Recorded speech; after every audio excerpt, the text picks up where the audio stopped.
Now, Beatrice, be told. No, I won't be told. I'm not moving from this room till you say you'll come home with me. Now, you know I'm not coming, and I know I'm not coming, so there's an end to it. But the doctor says... The doctor says. What the heck does he know about people? He may know about the liver and lights, but how can he tell us what they feel like inside? But why won't you come? I've told you, because I belong here. You belong with your family. Ah, that's all right in theory, love. But believe you me, come 6 months, and you'd rue the day you ever thought of the idea. Norman said I'd only to ring the office, say the word, and he'd be over in the car to collect you. I see. So I'm to be packed in the back of your motor car, carted off to your house, and there's an end to it. Wouldn't be an end of it at all. Why, we'd fit at the games room as a bed-sitter for you. Ah, well, I don't somehow or other fancy the idea of living in one room. You wouldn't be living in one room, you'd have the run of the whole house. No. But why? What is there here to keep you? All me bits and pieces. Well, you could bring them with you. Oh, aye. That sideboard of mine would look smashing beside your bird's eye maple cocktail cabinet, wouldn't I it? don't know why you keep making cracks against that cabinet. It's a beautiful piece of furniture. Of course, that sideboard would be too big to come. Yeah, and then there's me bed. Just you say the word and I'll order you a spring interior divan tomorrow. Oh, it may seem like a big move to you, Dad, but we'd soon have you settled in no time. And you could bring all your little bits and pieces with you. No, them's not the real reasons, love. If you'd only tell me. Well, maybe it's got something to do with belonging. Pardon? Belonging. You wouldn't understand. When I was a lad, I never had what you might call a proper family. Oh, Dad, must be of the sob still. Now, you asked and I'm telling you. Your grandmother died when I was 11. By the time I was 14, I was living in lodgings.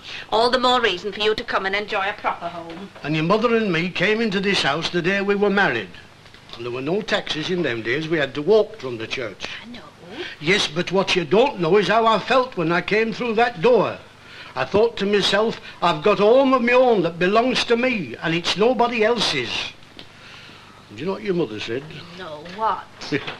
She said, all through the ceremony, I kept thinking to myself, yon poor lad's shirt could do with a proper iron. Oh, but Dad, that was all 50 years ago. I know it was, but I came through that door. I had a home of my own and I belonged to somebody. Dad, you talk like a Christmas card.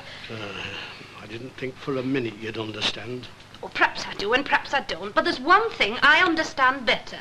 You shouldn't be living in this house by yourself, not at your age. Age has got naught to do with it.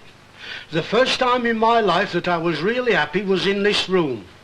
We didn't have 2 halfpennies for a penny. In fact, we owed money then, but it didn't seem to matter. And no, Beatrice, you'll never get me out.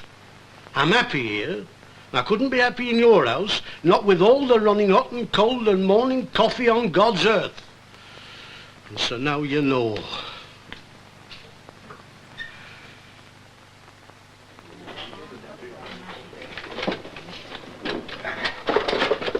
I'll put them on the shelves, Mr. Walker. Thanks. By the way, did you change those optics over? Oh, I did not. I forgot all about it. I'll do it then. Don't worry yourself. You know, it's all this gallivanting with Harry Hewitt. It's taking your mind off your job. It'd take more than Harry Hewitt to put me off my work. Have a good time, though. Oh, it was so-so. Ah, go on with you. How is it, Jack Walker, that whenever there's a crowd in the snug, you're in the public, and when there's a crowd in here, you're in the snug? No, honey, I've just carried the crate up. I can't do 2 things at once. Seems to me you have the greatest difficulty in the world in doing one thing at once. Anyway, I'm not complaining. It's got very noticeable, and the customers are saying things. So let's have you in there at once. Concepta, love. Yes, Miss Walker? Come here, I don't want to shout. Concepta, I don't want you to think I'm prying, but as long as you're under this roof, I do feel a certain responsibility towards you. You see that, don't you, love? Oh, yes, I can see that. How did it go last night? Oh, it was very nice. Good. Were there a nice crowd at the dance? Well, you know, sort of mixed, but I enjoyed myself fine. I don't mind telling you that first stole you lent me made my night. You can have it any time you want. You've only to ask. Oh, thank How you. was Harry? Harry? Oh, he was quite the gentleman. I'm pleased. I'm very pleased indeed to hear that. You know, there's some in this house I wouldn't let you go outside that door with, but not Harry. He's a good, steady man, and I'm very pleased he asked you out. I'll leave you to serve him. You'll have to excuse me, Harry boy. I'm just on. Oh, all right. Pint, please.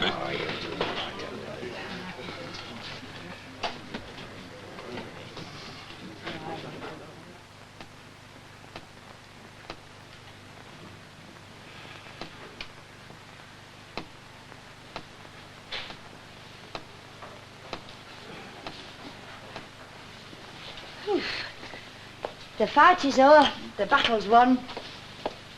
Oh, my God, it shows. Oh, you're not wearing all that badly. Are you kidding? I say, Elsie, don't you ever think of getting married again? No. Why not? Once was enough for me. Well, Whatever did I see in you, anyway? That's a nice thing to say. Yes, but what? Well, you know, sometimes I used to wonder myself. You was always gone on airy chests and I've got so much as a one. Were you telling me? Hey, have you seen that Cheyenne? Oh, yeah. Well, there's a chest worth talking about. Yeah. Do you remember when we went to Southport? Oh, do I not? That ring I bought on Saturday morning turned my finger green. Landlady never knew, though, Well, I did she? should think she didn't. I put my dressing gown in your suitcase and filled both bags with confetti. There's an art to these things, you know. Do you remember our proper honeymoon? Oh, I shall always hate the Isle of Man. Those nights on the Villa Marina. When they never stopped playing that blasted tune, If I Had a Talking Picture of You. I remember one afternoon on Caned, we were sitting under a Japanese parasol, and I just looked at you and I thought to myself, that Adam's apple could put me off him for life. What Adam's apple? Well, you haven't got it now, but you used to have one. It's a bit more covered over now. When you was in your prime, it used to go up and down every time you talked, all wobbly. What about when we went to see Evergreen? Do you remember that? No. We did. There was much as 9 seats, I distinctly remember. Wasn't me. Must have been one of your casuals. Oh, we definitely did. You had no topping that brought that gold filling out when the house used to have in the front. That's right. You're right. I was having our Dennis at the time. But the thing I remember most is when you went selling on market 7 months gone. Out here selling cretonne curtaining. Elsie, What? how about letting bygones be bygones? What's that supposed to mean? Can I have me divorce? No. Why not? Because... I'll make everything easy Oh, for I'm you. sure you would. I mean, I go away to an hotel, not with no You're one. wasting your breath. But there'll be alimony for We've you. been all through this before and the answer's no. All right, then, if that's your attitude, I can always do you for a divorce. Could you? Oh, yes. Well, you know desertion won't wash. It was you that walked out on me. Oh, there's other things besides desertion. You'd have to prove it, wouldn't you? That wouldn't be difficult. All right, then go on, who? An American citizen called Robert Riley, private, 2nd class, so he was way back in 44. Who's been shooting a big mouth off to you? Nobody, but it just so happens that before I left this house for good and all, I did a bit of scouting around. You know, a chocolate box is a daft place to keep an intimate personal letter. So that was where it went to. For 15 years I was trying to puzzle that one out. So it was you that got your dirty little thieving hands on it, was it? Yes, and I've still got it. Oh, you wouldn't have a leg to stand on. It'd sound rich read out in court. Darling, when I remember... Shut up, you! Well, of course, it's all a lot of lies. Just a work of literature, as you might say. No. No, it's not lies. It's all true. It's as true as you're sitting there. And why should I be ashamed of it? Go on, tell me why. Nay, you seem to be asking yourself. It was always the same. Even when we were courting, I couldn't walk down the street with you without your eyes were all over the place. Shoulder length hair, that's your thing. And you needn't try to deny it because it is. When you were away at sea, I even tried to grow a Loring Bacall myself just to please you. But oh no. I haven't got no letters to prove what you got up to. But don't think I don't know what went on, because I did. Inside. All the time. Go on and have your divorce. But I'd rather you'd divorce Do me. whatever you want. Get back to her at the toffee shop. Yeah, how did you know about that? That woman's got toffee shop written all over her. Oh, what's the matter? You're a bit under the weather. Not. I'm a fat. That's nothing to cry about. Oh, you wouldn't understand. Just get. I can't leave you in this state. What state? I've got to drop something in. That's you all over. Go on, scrounge off me while I'm here. I would if I were you. I mean for yourself. I don't have to fly to the bottle for comfort. Now listen, Elsie. From now on, you and me has got to communicate through our solicitors. I haven't got a solicitor. I'll arrange that. Aye, and you pay for it, no. Oh, I can't leave you in this state. Come on, pull yourself together. Just leave me alone, will you? Honestly, for a woman of your age... That's right. Go on, put the tin lid on it. Shut up and get out. You got what you came for. And if you must know, I enjoy a good cry.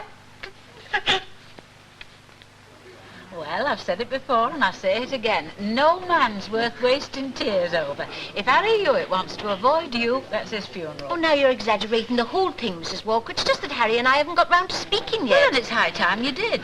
You had a good time last night, didn't you? Oh, I told you so. Well, then tell him. It's only polite. Now, let's see. We had a letter from him last Thursday. No pressure in it, you know. Getting news out of our village like getting blood out of a stone. They're about due for demob, isn't he? How long do the National Service men do nowadays, anyway? I've lost count. But he is due to come home pretty soon. I thought he was, you know. Good evening, Mr. Hughes. Oh, hello. Jack? Somewhat else up. And where were you thinking of going? Me? Nowhere. Just as far as the dock boat. Oh, are you now? So you're not going to bother your head apologising for last night? Why, what to do? What did you not do? Thundering into the pub in a drunken condition, singing at the top of your voice. Get away. Oh, I'm not surprised you can't remember it. Go on, I was as sober as a judge. Then all I can say is I hope I never come across a judge like that. He'd hang me for sure. It wasn't really as bad as all that, was it? Did your friends at the depot say anything to you? Oh, kidded me on a bit, that's all. And well they might. Tramping down the aisle of a private bus asking for fares. And you an inspector. I was all right with you, wasn't it? You were. But don't take any credit for it. Just think yourself lucky that you were out with someone who knew how to look after herself. It's good do, though, isn't it? Could have been nicer. Hey, Harry, lad, you're on. All right. They're calling me. Well, Sorry. apology accepted. I'll see you later.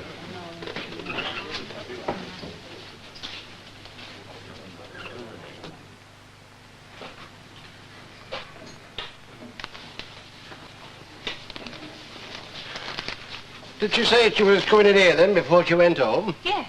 Yeah, well, in that case, we better get it straight before she does come. Look, I'm not having you looking after old Daddy Tatlock, you know.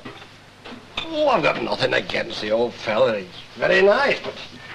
Well, all said and done, you know, she is his daughter. It's her responsibility, and nobody else's. Besides, you got more on your plate than most already. Oh, well, let's wait and see what happens, shall we? We'll do now to short. We'll settle this right here and now. I mean, for all we know, she may have no intention of having him. Oh, now, Frank.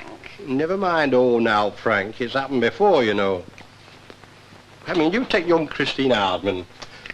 Nice enough girl, it's true, but nobody can say that she was exactly a good daughter to that mother of hers, you know. Oh, Frank, that's not fair. She was heartbroken, and you know it. Aye, happen she was, but a bit late on in the day, you know. All I'm saying, love, is that if Beatrice comes here with a hard luck story full of woe about him not wanting to leave, I'm not having you making any promises. Oh, don't be so daft as if I would. I'm not being daft, love. I know you. Now listen, nothing to what I told you, love. Get away with you. Oh, hello, Beatrice. Come on in, love. Oh, thank you. Oh, good evening. Evening. Sit down and I'll make you a cup of tea. Oh, no, really, I'd rather you didn't. Oh, it won't take a minute. No, I'll have to be going. Are you sure? Well, how did he take it then? Oh, I've tried and I've tried, but there's no budging him. I see. He's very set in his ways, you know. People are when they get to that age, Well, aren't they can be, yes. You know, I've got a beautiful home. I'm not swanking, but we've got it. Everything really lovely, and he'd be most welcome. And Norman thinks the world of him. Well, Doctor seems to think he'd be better off with somebody. Oh, he's a very stubborn man, always has been. I must admit it would be a bit of a strain, having him around day in, day out, but, well, there it is. Well, after all, you know, I mean, he is your father. Well, I've made my offer. I don't see there's anything more I can do. When you coming over to see him again? Oh, I'll try and come over on Sunday, but I've got a family of my own to look after. They must come first. My husband likes everything to be just so. He expects it. To be quite honest, I can't be expected to make a regular thing of this, traipsing from one side of the town to the other. Well, you've got to do what you think's right. Look, don't think I'm interfering, like, but now that you're here, why don't you have another go at him? I can't see there's anything more I can say. Oh, well, you know yourself, of course. Oh, I'd better be off. Norman's working on at the office, so we're having late dinner tonight. I'll see you out. Oh, no, don't bother. I know the way. Oh, Elijah, thanks for all you've done. Oh, it was nothing. Oh, I do appreciate it. Well, till Beatrice. Cheery bye, Frank. Bye-bye. Late dinner indeed. Who does she think she's impressing? If she spent a little less time putting it on and a bit more time looking after her father, I'd be much more impressed with her. Now, Frank, we don't know the whole story, do we?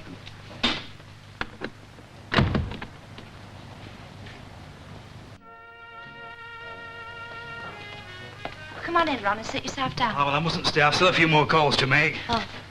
Have you sorted out about my mother's policies yet? Yes, love. Well, am I going to get my money? Well, I'm not, am I?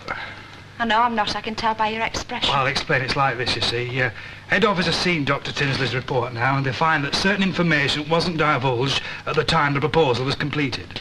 Well, I'm none the wiser. It's as clear as mud to me. Well, she took out the policy, let's see now, less than 2 years ago. And when she filled in the proposal form, she didn't state that she was under the doctor for nervous disorders. Well, of course you didn't. I mean, would you have done? It's not the sort of thing you like going putting down in black and white. Well, that's how it might occur to you, love, but it's not business, Well, I is it? don't even know if that's how it was. I wasn't there when she signed Oh, it. neither was I. I wasn't on this round then, you know. But don't just take my word for it. I've got the proposal here. Have a look for yourself.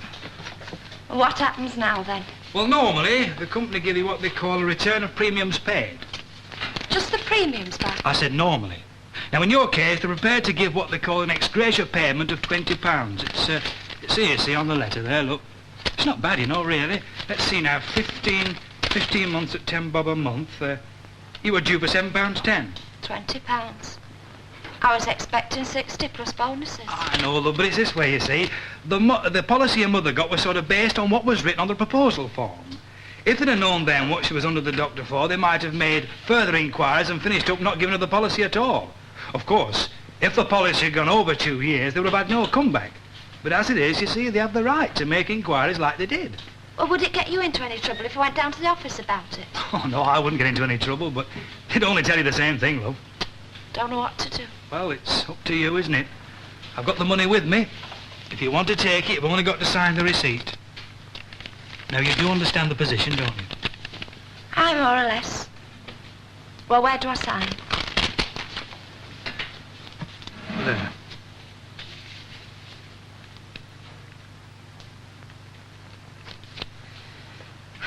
And don't go asking me to take out another.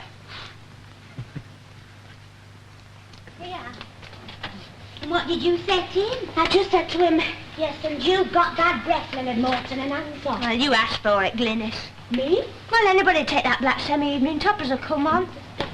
I've got a world of charm. Hey, you got a new picture of him. Who's Cliff?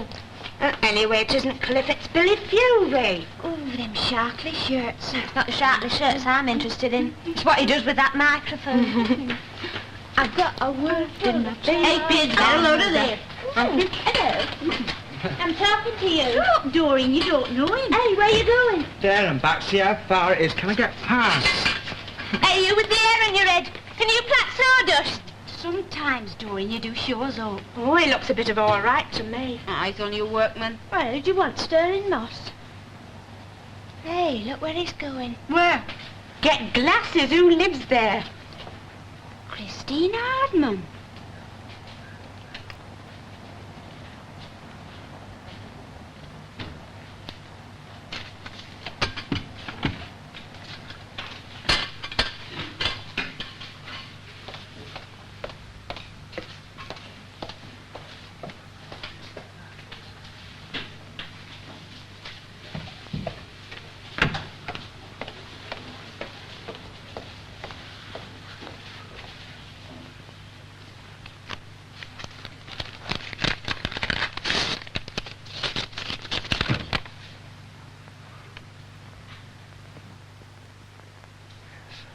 I'm not telling you a word of a lie, Ron. When we got up this morning, the water was running right down the stairs. Wasn't it, Annie? Oh, don't talk to me. There was no need for this burst, none at all. Oh, well, I'll be seeing you then, Jack. So long, Ron, Right, so long. on. Take care of yourself now. Well, there's no need for you to go on like that. You can't blame me. I can. I've been on to you since November to get them pipes lagged. Well, I never got round to it. Oh, you're that dozy, you never get round to anything. I'd be ashamed for anyone to see my bathroom. You've been boxing in that bath since last August bank holiday. All I know is I'm sick and tired of brewing up for them plumbers. I'm beginning to think they're all washing their hair in tea. Just look at the speed that lad's walking at. Well, perhaps he's tired. Not from anything he's done here this morning, he isn't. Oh, leave him be. Anyway, it's his dinner hour. Hey, Annie. What can I get you? Well, I don't really like to ask, but you wouldn't have such a thing as a safety pin, would you? I haven't a one. Are you in difficulties? I know for a fact I haven't. I gave him elastic and scepter yesterday. Oh, well, I shall just have to hope I can manage till I get home, then. Do you think you'll be all right? Oh, dear, I do feel awful. Do you think if I went and had a root upstairs? No, don't bother. I'll just have half a mile, please. I'm off, Martha. See you later. Righto, ta-ra. Ta-ra. 7pence. Ah. Thank you.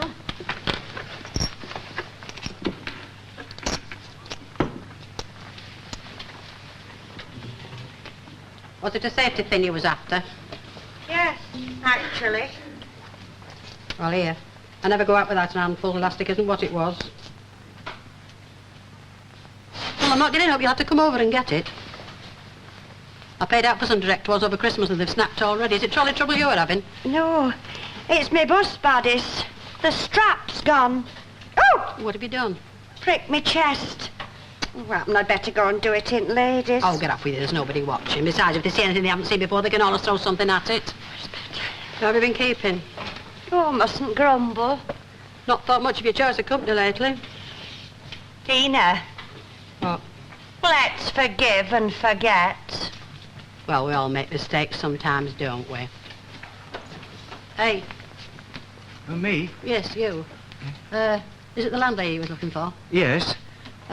You'll excuse me asking you, but it wouldn't be for a brew, would it? That's right. Oh, no. What do you mean? I mean, you've had it, sonny Jim. Mrs. Walker's a very nice woman. She's a perfect lady, but she's just taken about as much as she can stand. She's just had to draw the line. I'd offer to brew your kettle for you myself, but, my gas pressure's terrible. We might try woman at corner shop, though. Corner shop? You didn't mind me speaking to you, did you? But, you don't want to face up to a firecracker like Mrs. Walker. No. Corner shop. Right, thanks. Ina. Well? There's something I'd like you to know. When I took your feather duster, I never went anywhere near that cupboard of yours. It were leading up in corner. And I never clapped eyes on your insurance policies or any of your personal belongings. Well, somebody'd been rooting. Well, it weren't me. May I drop down dead this very moment if I'm telling a lie. You want to be very careful saying things like that. I just know somebody who was. And there's no need to keep going on about it. I've already said I'd forgive and forget. One thing I've always been, and that is a keen student of human nature. I know the temptations that hit people when they're in strange houses. When I was in hospital lying near to death and you was in my vestry, it was only natural, sin being what it is, for you to go rooting. It all started with Adam and Eve, so let's hear no more. Yes. And another thing, Ina, it weren't my idea to go working at Glad Tidings Mission Hall. That Mr. Swinley went down on his bended knees and begged me to help him out. Oh, well, I can forgive him too.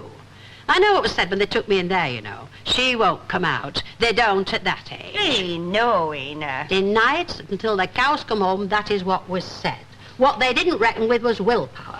There were people who would have laid down under the burden and given up the good fight. But my willpower pulled me through. And we're very glad it did, Ina. Street wouldn't be the same without you. There's a lot of truth in what you say. Are you having the usual? Ina, you're considerate. I may never pass this way again.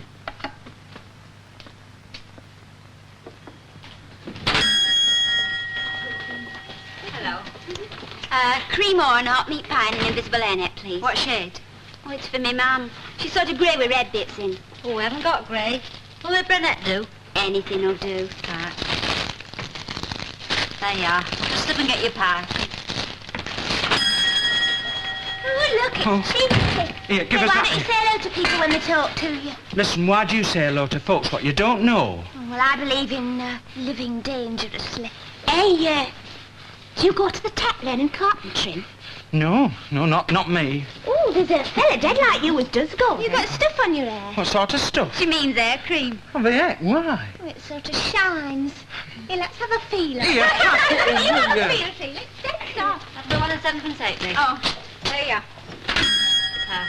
Hey, you want to watch him, Christy? He's up stuff. Oh, come on.